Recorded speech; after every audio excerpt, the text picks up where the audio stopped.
So we're in the Little Bighorn battlefield, and so this is Last Stand Hill right here. And you can see off to the right. This is where Custer made his last stand with I think they said it was a group of about 40 soldiers. All of them were killed by the I think they were mostly the Dakota tribe. It was June of 1876.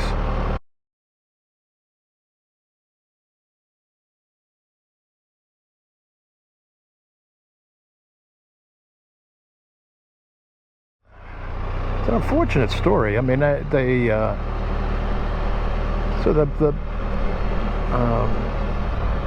government had created a reservation for these tribes,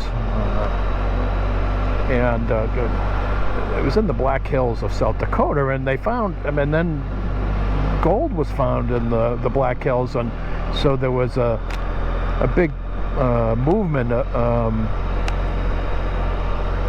people, settlers moving into the Black Hills to mine for gold, and they were moved into the areas that were designated as reservations for those Indian tribes, and so there was all kinds of problems, and the government sent the army out to try to quell the issues, and as you can see the white markers here, those where soldiers fell.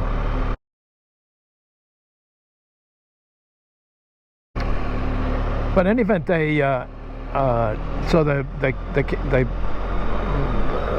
Custer was one of there was a number of groups that came out to try to clear out the Indians from the Black Hills and try to quell the uprising.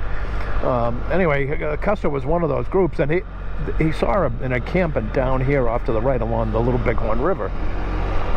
Completely underestimated the strength of the force there, the Indian force there. Made a critical mistake of splitting his division into 3 separate groups. One of them was to storm attack the village down there.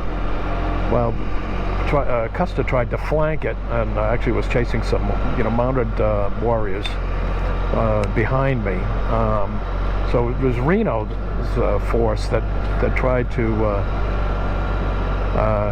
that attacked the village down there, and they were beaten back, and they ended up on a hill straight ahead with the other group, which was by a fellow by the name of Benteen was commanding that group. But anyway, they heard all the shooting and stuff over here. But then the shooting ended, and they couldn't tell what had happened. And then eventually they got close enough and were able to see that, that there were no survivors. From this was Custer's force. I think in his group he had about 250 total.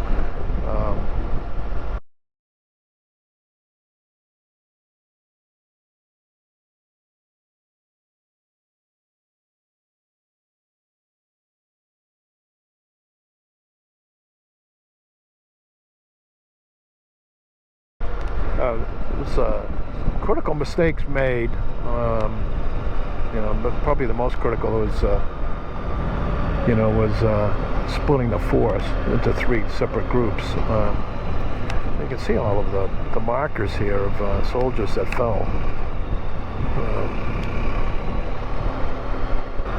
Now you can understand why, Custer probably thought that he had a distinct advantage. I mean, he had the high ground, and the village was down there.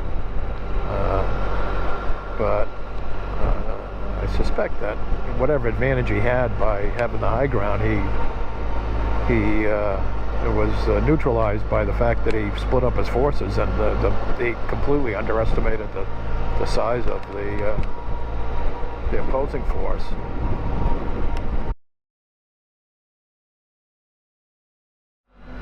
Just pulling out of the Battle of the Little Bighorn National Battlefield here. It's kind of a solemn place. I mean, gravestones everywhere. And of course you have the National Cemetery, Veterans Cemetery.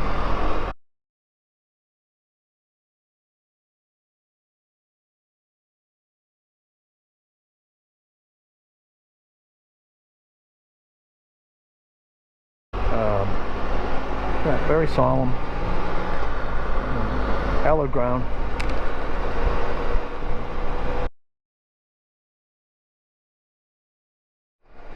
Anyway, on the boat to Billings. It's only 60 miles from here, so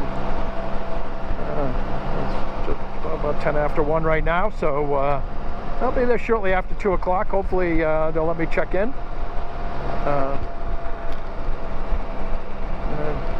Chance to catch up on a few housekeeping things, including hopefully getting some laundry done.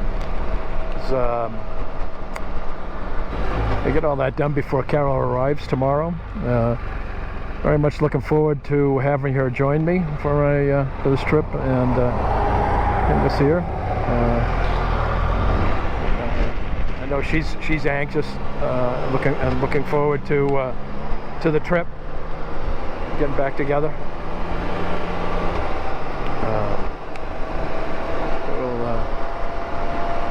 We're going to spend a couple of days in Cody, Wyoming, a couple of days in Jackson, Wyoming. We're going to go through Yellowstone, and then down to Colorado, and ride through the Rocky Mountains.